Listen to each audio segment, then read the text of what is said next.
Hey there! Ever wonder why some people panic over a $50 car repair while others don't blink at a $50,000 vacation? Both of them call themselves middle class. Both of them go to work every day.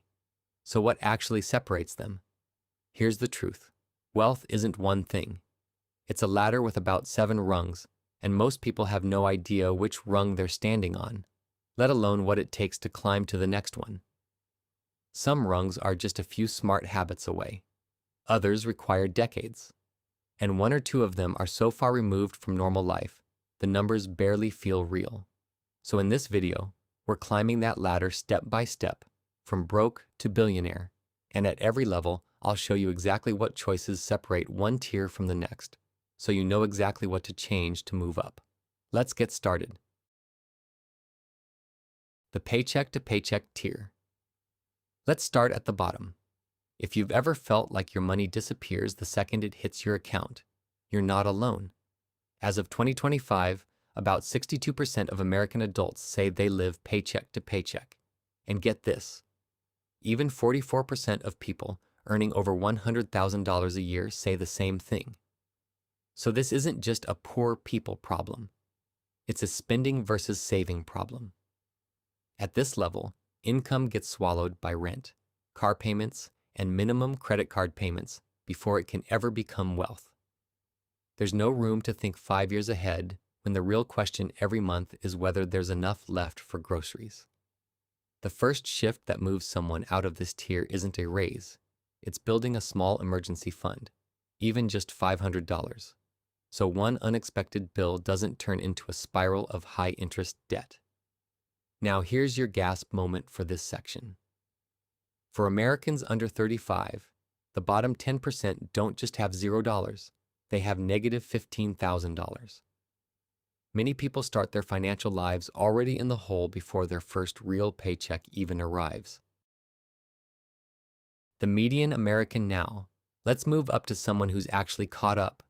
The median household net worth in the US, meaning the exact middle, half of people have more, half have less, is about $192,000. Sounds decent, right? But here's where it gets interesting. Most of that number isn't cash, it's home equity. This is the tier where someone owns a house, has some retirement savings, but very little in a brokerage account outside of that. It's stable, it's normal, but it's not exactly the 7-figure freedom people picture when they hear the word wealthy. The habit that separates this tier from the one below? Consistency. Automatic 401k contributions. Paying down debt instead of just minimum payments. Letting decades quietly do the work. Here's your gasp moment. The average American household's net worth is actually $1,059,470, over 5 times higher than the median. That massive gap exists purely because a small slice of ultra-wealthy households drags the average way up. So next time you see average net worth in a headline, remember it's not telling you about a real person at all. The millionaire next door. Welcome to 7 figures. It sounds exclusive, but it's not as rare as you'd think. About 18% of US households, roughly 24 million of them, are millionaires. And most of them don't look like it. They drive normal cars, live in normal houses, and work normal jobs. In fact, the US is minting over 1,000 new millionaires every single day. What actually got them here? Time in the market, not timing the market. Most millionaires didn't get lucky. They just kept investing through every crash, every dip, every scary headline for 20 or 30 years straight and let compounding quietly do the heavy lifting. Quick fact. A $1 million net worth puts you above the 80th percentile nationally. But if you're over 60, it only puts you around the 65th to 75th percentile. Because so many people in that age group have crossed 7 figures just from decades of home equity. $1 million isn't what it used to be, and it keeps getting less impressive every year. The top 10%. Now we're getting into serious wealth. To crack the top 10% in America, you need a net worth of about $1.9 million. This is where the path usually changes. It's less about salary and more about ownership, owning a business, owning multiple properties, owning equity that grows without you trading more hours for it. People here typically stack the habits from the tiers below: aggressive saving, long-term investing, and added one more ingredient: some form of equity ownership that isn't just a paycheck. Did you know? The top 10% of Americans now control 67% of all the wealth in the entire country. 2/3 of everything, owned by 1 out of every 10 people. The top 1%. This is the tier people usually mean when they say the rich.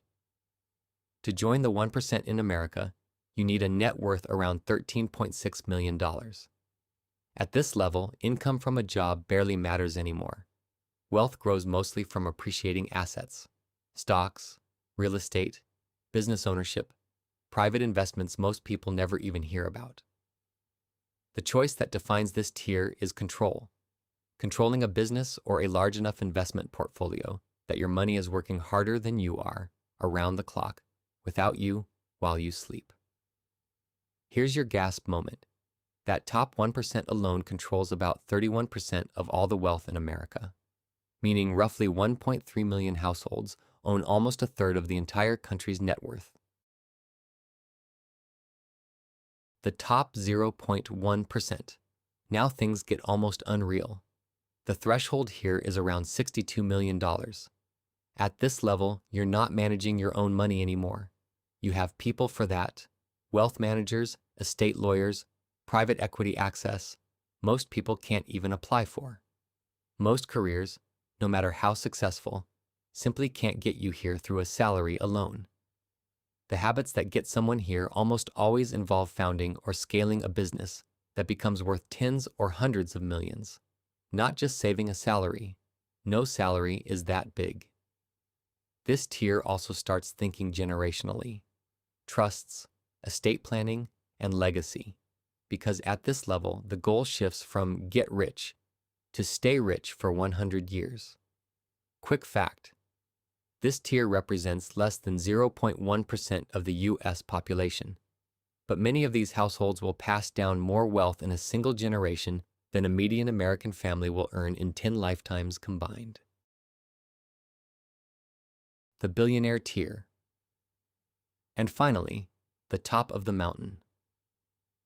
As of 2026, there are 3,428 billionaires on Earth, worth a combined $20.1 trillion. To even understand this number, remember that a million seconds is about 12 days.